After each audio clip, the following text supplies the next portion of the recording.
És el més bonic. Jo aprengué a fer paelles ahí, ja en companyia de meus pares i els meus tios.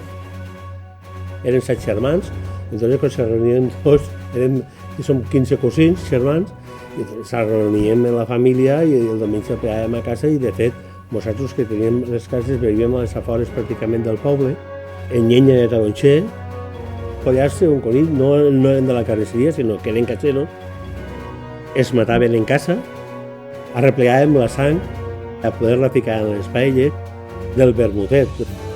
Fetge, la sangueta a vegades, intentaves fer algun trago de vi ja en la que hi ha dolces, però els pares no m'ho deixaven. Entonces, jo sempre anava al voltant de la paella, sempre a veure què caia. Per a mi és un record inconfundible.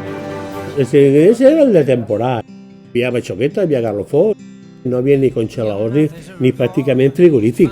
Entonces tiraves mà del producte fresc. Igual un dia feies una paella en llobarro i ceba tendra o carxofa, la verdura de temporada.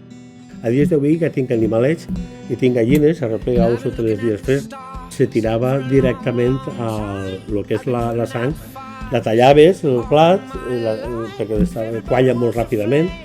Monopolio de la paella. En Sueca, en les cases, ficar costelleta de cerdo.